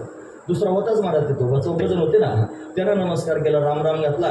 मग म्हणला त्यांना काय झालंय, कुठून आलात, कुठे चाललात, कसं काय त्यांनी चाललंय, आणि कुत्रं काबर बांधून चालवलंय. दुसरा पण म्हणला काय चालवलं होतं? शेळी होती महाराज. आणि तो मला कुत्रं कुठे बांधून चाललं. दुसरा म्हणला, याला जरा आश्चर्य वाटलं थोडं. म्हणलं पहिला भेटला तर तो म्हणला कुत्रं कुठे बांधून चालवलं. दुसरा पण म्हणला झाले, म्हणला काहीतरी हे इथे येडे असतील, मला गावात जास्त. चला आपण 3ऱ्या चौकात गेले. 3ऱ्या चौकात त्यांनी महाराज तिसरा भेटला. तो म्हणला ह्या बाजारात फार लोक येतात. म्हणला काही म्हशी विकत घेतात, काही गाया विकत घेतात, काही शेळ्या विकत घेतात. तो पहिला सापडला, मला कुत्रं बांधून चालवलं. कुत्रं. तिसरा पण म्हणला कुत्रंच आहे. अरे त्याच्या चक्कर यायला लागली, त्याला भोंड यायला लागली. तो म्हणला, तिसरा पण म्हणतो कुत्राचं. तो आता त्या शेळीकडे पाहायचा, बारीक एकदम बारीक पाहायचं. तुम्हाला नेमकं काय आहे, खरंच कुत्र तर नाही असं. मग त्याला शेळी दिसायची, शिंग दिसायची, तिचे ते पाय दिसायचे, खुरं दिसायचे. चांगली शेळी घेतली होती किमतीची. त्यानं 4थ्या चौकात गेला. आणि गेल्यानंतर त्यांनी मला 4था भेटला. आणि 4था म्हणला, पठ्ठ्या काय जास्त त्रास देते काय कुत्रं? म्हणला कुत्रं त्रास. म्हणलं का बरं? लोकांचे कुत्रे त्रास द्यायला लागले की बांधून टाकतात, कुठेतरी लांब नेऊन सोडून देतात. कुत्रं सोडायला चाललं काय? म्हणला. असं म्हणल्यानंतर त्याचा पक्का विश्वास बसला, म्हणला 100% कुत्रा आहे. आणि मला काहीतरी देणाऱ्याने फसवलंय म्हणला. आता बारीक पाहायला लागला शेळीकडं. ती शेळी त्याला सुद्धा कुत्र्यासारखीच दिसायला लागली. एवढे संस्कार त्याच्यावर झाले महाराज. शेळीत त्याला कुत्र दिसायला लागलं. अशीच शेळी त्यांनी घेतली, गावाच्या बाहेर लांब चालत चालत गेला आणि कुत्र समजून सोडून दिली. चौघट पणच होते, घेऊन गेले महाराज. फार महत्वाची गोष्ट आहे. चौघांनी काय केलं, त्याचं विप्रलंबा केली. फार महत्वाची गोष्ट आहे. तसं तुम्ही भक्ती करत आहात, तुमच्या भक्तीला जर मी त्यांनी महाराज विप्रलंबा करून कुठे नेण्याचा प्रयत्न करत असेल, तुमची दिशाभूल जर मी करत असेल, भक्तीमध्ये जर मी त्यांनी विक्षेप निर्माण करत असेल, तर मग मात्र त्यांनी महाराज तुम्हाला अनाठाई अशा पद्धतीने तुमचा वेळ खर्च करणं, तुमच्या परमार्थामध्ये विक्षेप करणं, ही मी केलेली विप्रलंबा आहे आणि ही भगवंताला आवडत नाही. म्हणून परमात्मा त्यांनी महाराज भक्तीमध्ये आपण किती भक्ती केली तरी आपल्याला प्राप्त होत नाही. पण विप्रलंबा महत्वाची नाही. त्याच्यापेक्षा त्यांनी महाराज चौथा मुद्दा व्याभिचारिता. भक्तीमध्ये व्याभिचारिता नसावी, महत्वाची गोष्ट आहे. काय व्याभिचारी? सोमवार आलं की महादेव प्रिय वाटतो, मंगळवार आलं की अंबाबाई प्रिय वाटते, बुधवार आले की मग समचरण सरोजम सांद्र नीलांबुदाभम जगन्नीत पण लगेच पांडुरंगाची भक्ती करतो. गुरुवार आला की लगेच दत्तात्रयांची भक्ती करतो. व्याभिचारिता. हे देव काय टाकाव आहेत का? काय फेकून द्यायचे, सोडून द्यायचे आहेत का? हे काय त्यांनी असे त्यांनी असे नाही महाराज, ते देव देवच आहेत. व्याभिचारिता नसावी म्हणजे काय असावं? महादेवाच्या मंदिरात गेला ना तरी पण त्याला त्याचा विठोबाच दिसावा. खंडोबाच्या देवळात जरी गेला ना, खंडोबा काय टाकाव थोडाच आहे, शंकराने अवतार घेतलेला आहे, काही कारणाकरता घेतलेला. पण खंडोबाच्या मंदिरात गेला तरी पण तो खंडोबा त्याला पांडुरंगच वाटला पाहिजे. तो म्हणला पाहिजे, देवा तुला अनेक रूप धारण करता येतं, तूच ह्या खंडोबाच्या रूपात उभा आहेस, तूच भैरवनाथ झाला, तूच ही जगदंबा धारण आहेस, तूच हे सगळे रूप धारण केलेत. अशी एक निष्ठता आहे. व्याभिचारिता दोष त्याला लागणार नाही, हा महत्वाचा विचार आहे. पण जर तो काही महाराज दिवसाला देव बदलत असेल तर व्याभिचारिता होईल. या चारही गोष्टी आपण भक्तीतल्या प्रतिबंधाच्या रूपाने पाहतो. हे जे 4 प्रतिबंध आहेत, हे प्रतिबंध कशामुळे येतात? तर ते संसारामुळे प्राप्त होतात. हे संसारातले घटक आहेत म्हणत. म्हणून भगवंताची भक्ती जर करायची असेल तर या प्रतिबंधाचं मूळ कारण असणारा जो संसार आहे, त्या संसारावरचं प्रेम आधी अंतकरणातून बाहेर काढून टाकलं पाहिजे. आणि ते संसाराचं प्रेम जर पोटातून बाहेर पडलं तर मग मात्र त्यांनी भगवंताला आपली भक्ती प्रिय होईल आणि परमात्मा आपल्याला त्यांनी दर्शन देईल. हा त्याचा विशेष असणारा भाव आहे. म्हणून आवर्जून लोकांच्या समोर जगद्गुरु तुकोबाने वर्णन करून सांगतो.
भक्ती जर कोणती असेल ना तर संसाराविषयीची माया अंतकरणातून काढून टाकणं हीच थोर भक्ती आहे महाराज. माया शब्दाचा अर्थ आपण मगाच ऐकलं की वेदांतातली ब्रह्म माया अशी घ्यायची नाही. इथं माया शब्दाचा अर्थ प्रेम या अर्थानं अशा पद्धतीने घ्यायचा. म्हणून संसारावरची माया अंतकरणातून काढून टाकणं ही सगळ्यात मोठी भक्ती आहे.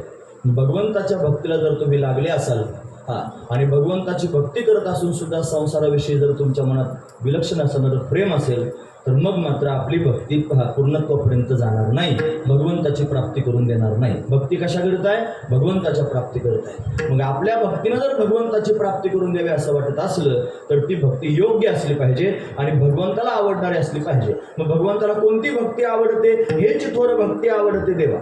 कोणती आवडते? संकल्पावी माया संसाराची. संसाराच्या मायेचा संकल्प करावा म्हणजे संसाराविषयीचं प्रेम अंतकरणातून काढू. काय आहे संसार? संसार शब्दाचा अर्थ जर पाहायचा ठरला तर व्याकरणाच्या दृष्टीनं सुरू सरती इति संसार हा जो प्रत्येक क्षणाला सरकतो त्याला संसार असं म्हणतात. त्यापेक्षा सम्यक रूपेण सरती इति संसार हा जो पूर्ण रूपानं संपून जातो त्याला संसार असं म्हणतात. पण संसारातले कितीही घटक जमा करत आपण बसलो तरी ते घटक चिरंतन राहणारे नाहीत, ते संपणारेच आहेत. प्रत्येक वस्तूला नाश आहे, ते नाशवान आहेत. सगळेचे सगळे घटक, सगळेचे सगळे पदार्थ. एकच अविनाशी आहे तो परमात्मा आहे. पण तो आपला करून घ्यावा, आपुला तो एक देव करून घ्यावा.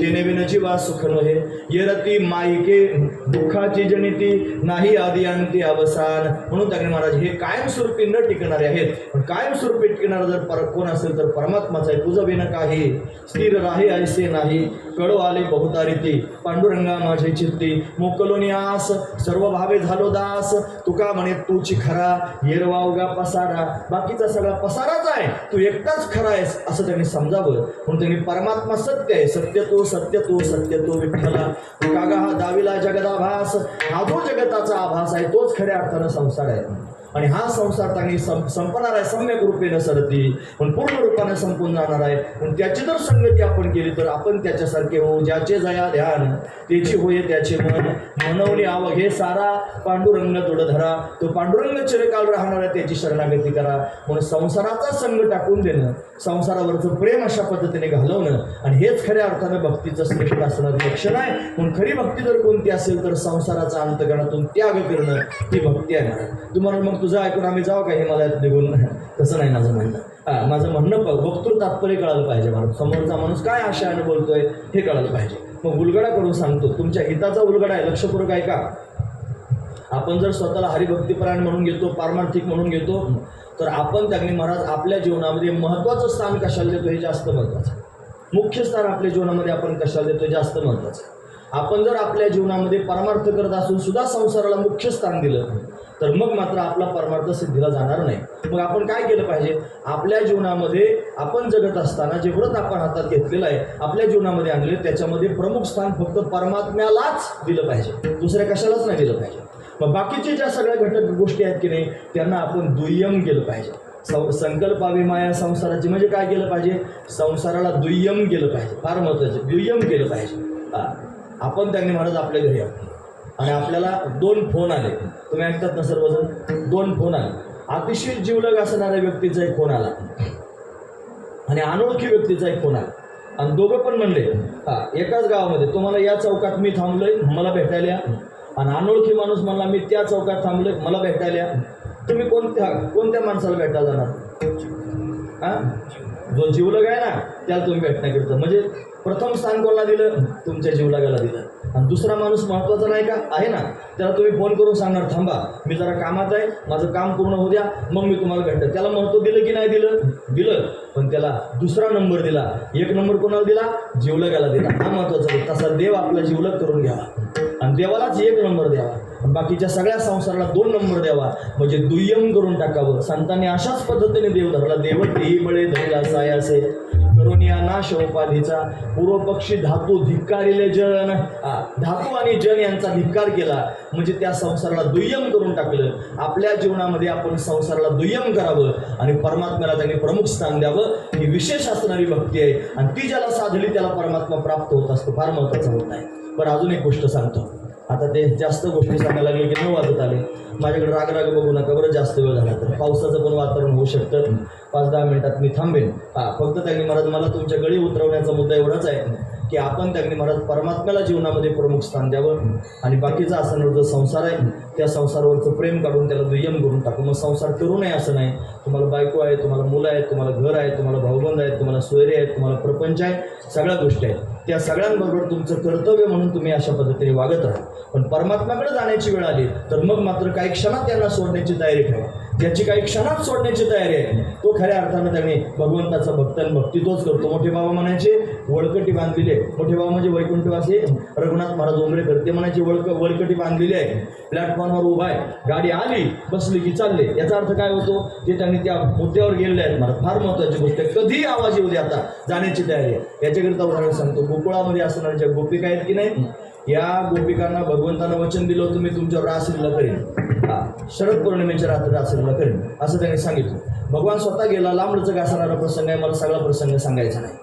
हे भगवान पिता रात्री शरदोत्फुल्ल मल्लिका विक्षरंत मनश्चक्रे योगमायामुपाश्रिता. देवाने योगमाया स्थापन केली. स्वतः वृंदावनात गेला, देवळाचरण उभा राहिला, मुरली वाजू लागला. त्या मुरलीचा स्वर गोपिकांच्या कानापर्यंत गेला.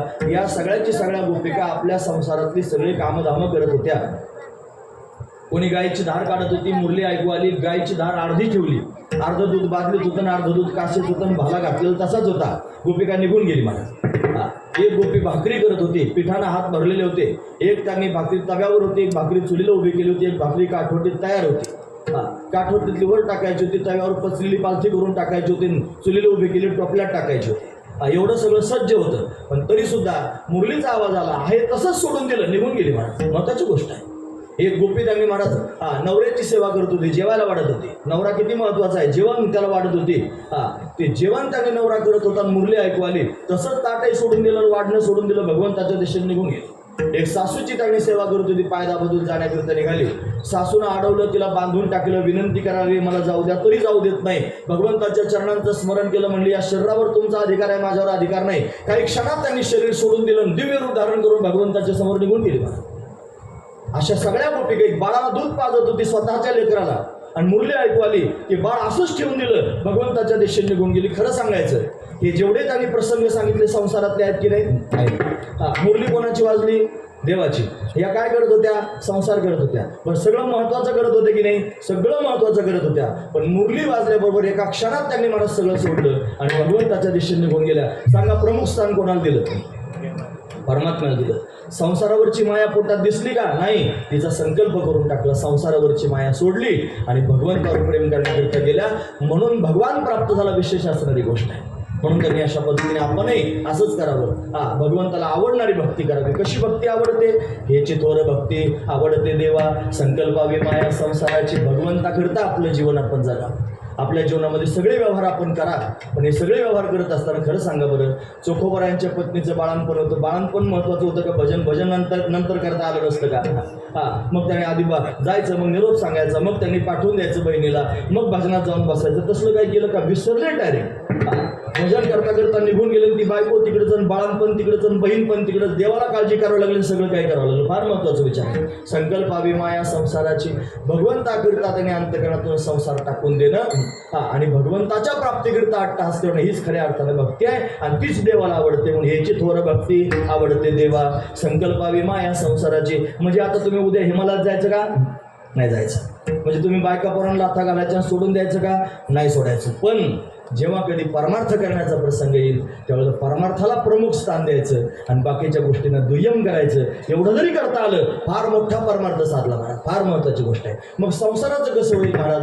मग संसाराचं काय करायचं? कसं काय संसारात राहायचं? पोट कसं भरायचं? म्हणजे त्याला सगळ्यांची चिंता आहे.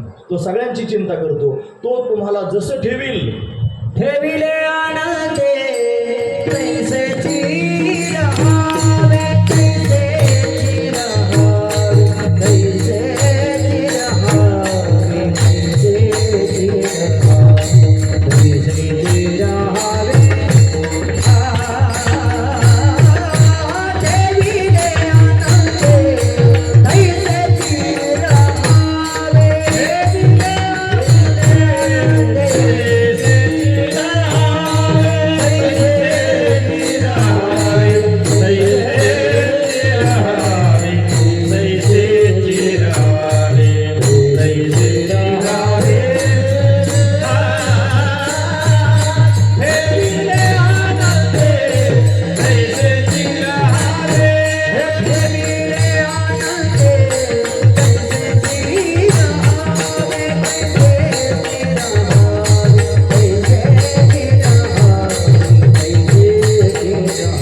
आता ऐकायलाच चांगलं लागलं. मी कोणत्या जागा कुठं म्हणले, तू कोणत्या आला, कोणत्या जागेवर होते, कोणतं उठाण कुठं होतं. अक्कल लावायला लागलं तरी अक्कल बंद पडेल. असू द्या, धन्यवाद. फार चांगलं वाटलं ऐकायला. आम्ही रसिक आहोत, ते आम्हाला ऐकायला आवडतं, फार छान वाटतंय. ठेविले अनंते पैसेची राहावे. मग संसार काय वाऱ्यावर सोडून द्यायचा का? संसाराचा विचारच करायचा नाही का? तू म्हणतो देवाला महत्त्व द्या, देवालाच प्रमुख समजा, संसाराला दुय्यम करून टाका. मग संसाराचं काय होईल? आणि तो सकळ जीवांचा करतो सांभाळ, तो सगळ्या जीवांचा सांभाळ करणार. ज्या परमात्म्याकरिता तुम्ही संसाराला दुय्यम करता, तो परमात्मा सगळ्या जीवांचा सांभाळ करणार. तुला सोडून देईल का? जे त्याची भक्ती करीत नाहीत ना, त्यांना पण सांभाळतो. नाही, त्याच्यापेक्षा पुढचा मुद्दा सांगतो. जे नास्तिक आहेत, ढाल तलवार घेऊन त्यांनी मला देव बुडवायला निघालेले आहेत, त्यांचा पण सांभाळ तोच करतो. नाही कळाल तुम्हाला? जे त्यांनी मला देवधर्म करणाऱ्या लोकांच्या मुळावर उठलेले आहेत, जे धर्माच्या मुळावर आहेत, ज्यांना धर्मच नको वाटतो, जे संघटना तयार करून धर्माला पायाखाली तोडवण्याचा प्रयत्न करतात. नको आता तिकडे गेले की 9:30 वाजतील. म्हणून खरंच गरज आहे याची. म्हणून त्यांनी धर्म बुडवण्याकरिता निघाले, धर्माच्या विरोधात त्यांनी कार्य करण्याकरिता निघाले, देवाच्या विरोधात त्यांनी कार्य करतात. अरे हे हिरण्यकश्यपूसारखे राजरोस विरोध करीत होते. हे भामटे तसलं करीत नाहीत महाराज. हे त्यांनी आपल्यासमोर छान छान बोलतात आणि मग त्यांनी आतून षडयंत्र करतात, कारस्थान करतात, संघटना तयार करून त्यांनी मला अशा पद्धतीने लोकांची दिशाभूल करतात. हे नीच प्रवृत्तीचे लोक आहेत महाराज. यांचा सुद्धा सांभाळ कोण करतं? देवच करतो. त्यांना कोण खाऊ घालतो? त्यांना सुद्धा देवच खाऊ घालतो. कारण चाले हे शरीर कोणाची असते, कोण बोलवितो हरिविन, देखवी ऐकवी एकनारायण. तोच पायाला लावतो, तोच चैतन्य रूपानं आपल्यामध्ये गच्च भरल्या सगळ्यांचा जर सांभाळ करतो तर आपल्याला टाकून देईल का महाराज? मग जे विशेष रूपानं संसार सोडून देतात, विशेष रूपानं संसारावरचं प्रेम काढून टाकतात आणि त्याच्यावर विशेष रूपानं प्रेम करतात, त्यांना का नाही सांभाळणार? फार महत्त्वाची गोष्ट आहे. मग उच्चनीच काही नेने भगवंत तिष्ठे भाव भक्ती देखून या. हे सगळं त्यांनी प्रमाण कशा करतायत? हे काय फक्त गप्पा गोष्टी थोड्याच आहेत? आजही अनुभवाला येतं महाराज. तुम्ही तशी भक्ती करून बघा. नाही परमात्म्याने तुम्हाला सांभाळत तर तिथून पुढे फार महत्त्वाचा मुद्दा सांगतो. जिवंत उदाहरणं समाजामध्ये त्यांनी पाहायला मिळतात. आत्मपरीक्षण करून जर पाहिलं तर ते आपल्या लक्षात सुद्धा येऊ शकतं. फार महत्त्वाचा विचार. म्हणून त्यांनी संसारावरचं प्रेम काढून परमात्म्यावर प्रेम केलं पाहिजे. आणि हे असं कीर्तनकार बुवा बोलायला लागल्यानंतर आपल्याला तर काही बोलायचं नसतंय, आपल्याला फक्त ऐकायचं असतंय. तरी सुद्धा माझं असं म्हणणं आहे, तुम्ही सगळेजण बडबड करता. तुमचे तो ओठा हलत नाही, जीभ हलत नाही, दात हलत नाही, मग कसं काय बडबड करता? मनातली मनात प्रत्येक माणूस बोलतोय, खोटं बोलायचं नाही. प्रत्येक माणूस मनातली मनात बोलतोय. काही ना काहीतरी संवाद चालूच आहे. मला प्रत्येकाचा चालू आहे.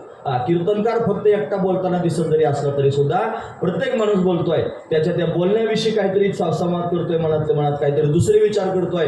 इथं जाऊन मुंबईला चक्कर मारून येतोय, इथं बसून असं काहीतरी त्यांनी महाराज प्रत्येकाचा संवाद अशा पद्धतीने सुरू आहे. असं स्वतःबरोबर बोललं पाहिजे. आणि कीर्तनकार बोलल्यानंतर त्याच्यावर मनातल्या प्रतिक्रिया व्यक्त केल्या पाहिजे. स्वतःसमोर आपण खरंच कोणाला महत्त्व देतो? आपण संसाराला जास्त महत्त्व देतो की आपण परमार्थाला जास्त महत्त्व देतो?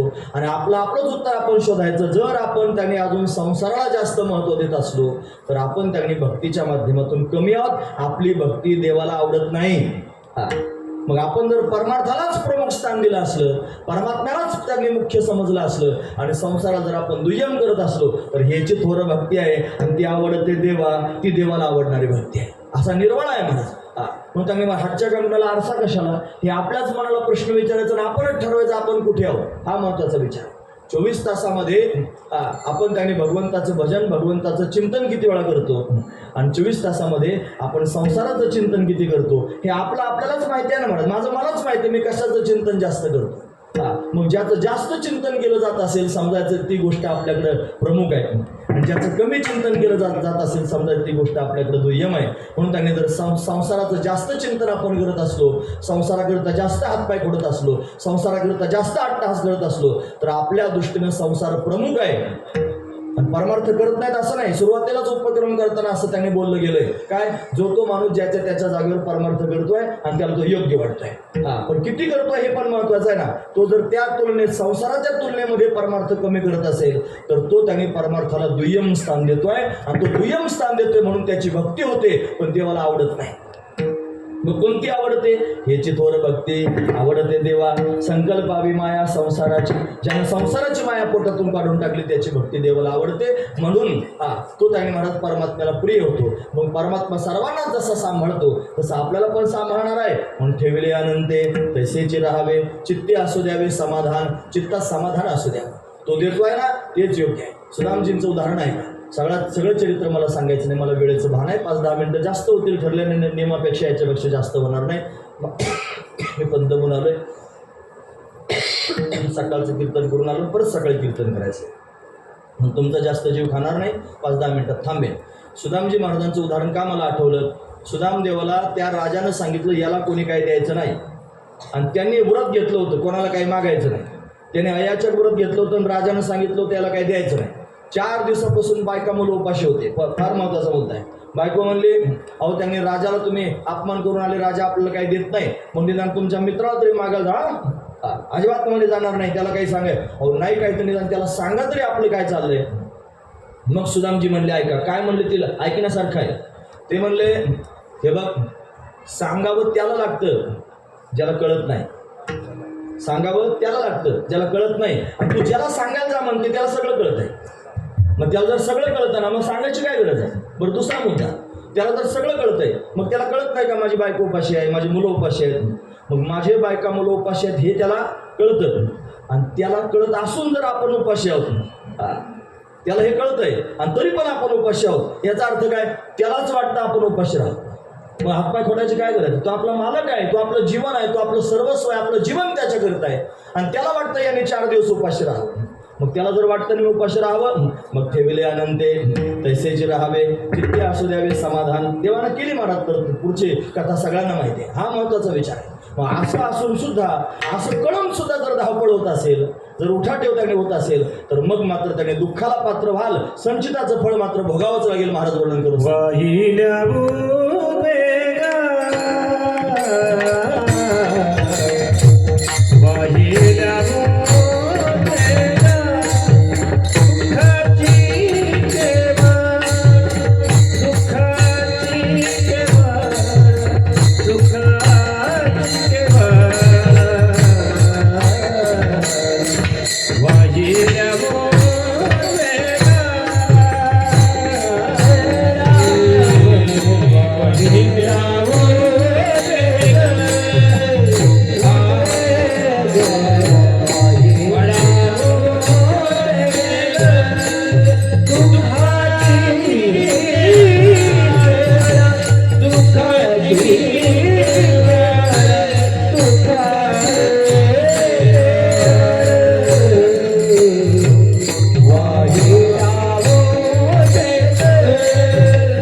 प्रयत्न करणं इथपर्यंत ठीक आहे, पण प्रयत्नांना यश येत नाही म्हणून त्यांनी अट्टहास करणं याचं नाव आहे उद्वेग करणं. फार महत्त्वाची गोष्ट. प्रयत्न करणं इथपर्यंत ठीक आहे, तुम्हाला तुमचा प्रपंच चालवायचा आहे, तुम्ही त्याची घडी बसवायची, सगळ्या गोष्टी त्याच्याकरता तुम्ही प्रयत्न करतात आणि प्रयत्न करून सुद्धा नीटनेटकं होत नाही. असं ज्या वेळेला घडतं की नाही त्यावेळेला माणूस जो अट्टहास करतो त्याला उद्वेग म्हणायचं. उद्विग्न होतो म्हणजे त्याची मनस्थिती बिघडून जाते, त्याची वृत्ती चंचल होते आणि चंचल होऊन त्यांनी महाराज अट्टहासानं त्या विषयाला प्राप्त करण्याचा प्रयत्न करतो आणि त्यावेळेला खऱ्या अर्थानं तो दुःखाला पात्र होतो. का बरं? त्याला तेच मिळणार आहे जे त्याच्या संचितात लिहिलेलं आहे. संचितापेक्षा जास्त सिद्धांत आहे महाराज. आपल्या कपाळापेक्षा जास्त कोणी आपल्याला देणार नाही आणि आपल्या कपाळातलं कोणी ओढून देणार नाही. सिद्धांत आहे, लक्षात घेण्यासारखा बोलत आहे. तुमच्या भाग्यात जे आहे ते तुम्हाला मिळणारच आहे महाराज. तुमच्या भाग्यातलं कोणी ओढून नेणारच नाही. हे ज्याला कळालं, असं म्हणलं की लोक म्हणतात साधू संतांनी सगळे लोक बुरसट करून टाकले, प्रारब्धवादी करून टाकले. मूर्खा, समाधानी केले. बुरसट नाही केले आणि प्रारब्ध समाधानी केले. हे विचार जर संतांचे स्वीकारले, या सगळ्या गोष्टी जर जीवनामध्ये स्वीकारल्या तर समाधानाला पात्र व्हाल. हे जे स्वीकारत नाही ते दुःखी आहेत. हा महत्वाचा विचार. ते जास्त दुःखी, त्यांना फार त्रास आहे. ते लोकांना दाखवित नाही. त्यांच्या तोंडावर फक्त पावडर लावून त्यांनी मुलामा दिलेला आहे समाधानाचा. खरं सांगतो मी तुम्हाला, फक्त मुलामा ती हसतात लोकांच्या समोर. ते हसणं सुद्धा बळच असतंय. बळत त्यांना हसायचा की कंडिशन नसते, पण बळच हसतात लोकांच्या समोर. का? लोकांनी काही वाकडं तिकडं म्हणून नाही म्हणून. लोकांना फक्त दिसलं पाहिजे फार चांगलं आहे. पण वस्तुस्थिती फार बेकार असते म्हणून ती जवळ गेल्यानंतर कळते. हा महत्वाचा विचार आहे. का बरं? ते त्यांनी उद्वेग वाहतात म्हणून दुःखाला पात्र होतात आणि शेवटी संचिताचं फळ भोगावंच लागतं म्हणा. पण आपल्या संचितात जे आहे ते आपल्याला मिळणारच आहे. पण भगवंताचं भजन करावं, भगवंताला साकडं घालावं, आपलं जीवन भगवंताच्या चरणी समर्पित करून टाकावं. संसार शब्दाचा अर्थ होतो जन्म मरण. संसार शब्दाचा अर्थ होतो जन्म. ये साते आलिया ओळगा शारंग धरून तरी संसार जाईल रया.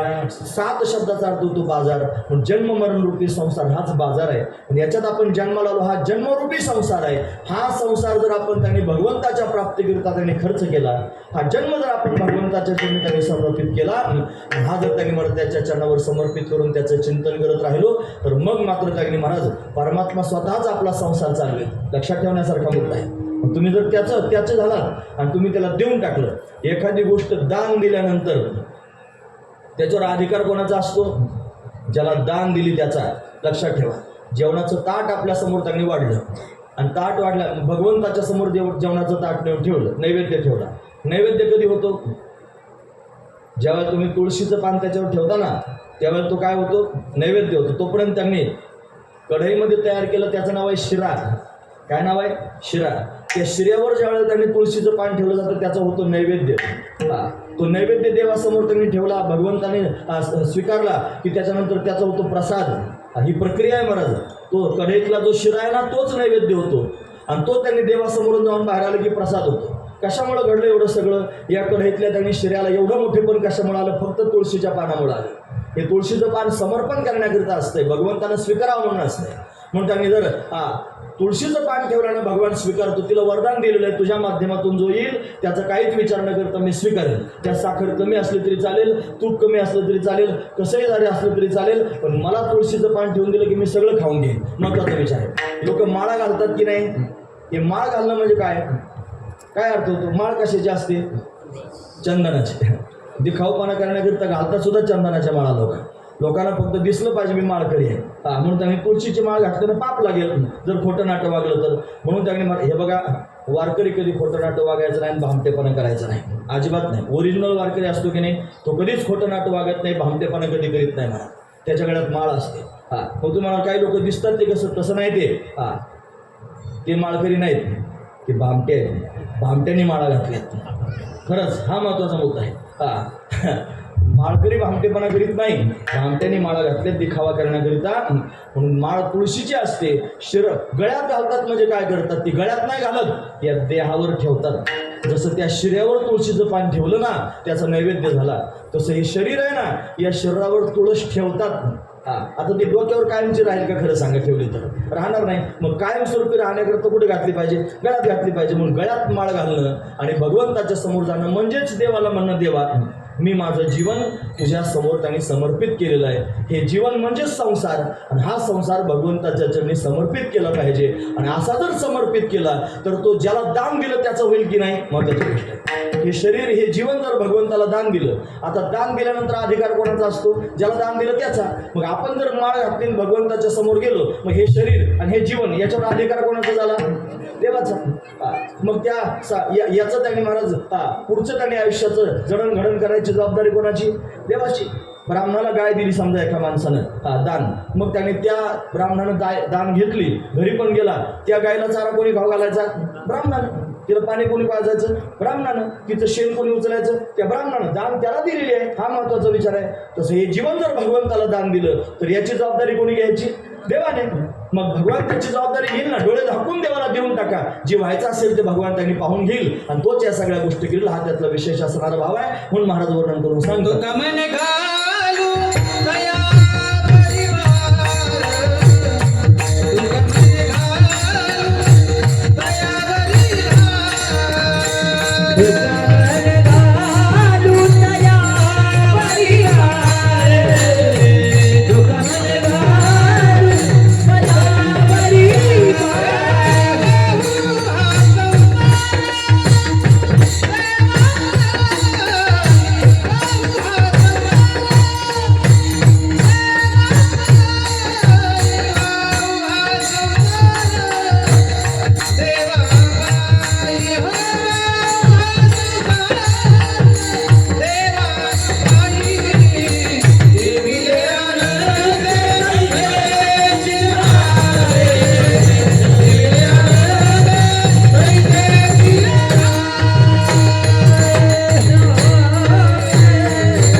तुकामाने घालू देवावरी भार भावा संसार देवा, भगवंताच्या चरणी संसार समर्पित करावा आणि भगवंताचं चिंतन करावं. ही सगळ्यात मोठी भक्ती आहे. महाराज वर्णन करून सांगतात. पाऊस यायला लागलेला आहे. उगा माझ्या अंगावर बला नको, 10 मिनिटं माझे पण जास्त झालेले आहेत. पण असा त्यांनी महाराज परमार्थ कोणी केला असेल, अशी भक्ती कोणी केली असेल, ते संत आहेत. मोठ्या प्रेमाने त्यांचं चिंतन करून थांबूया. हे ज्ञानेश्वर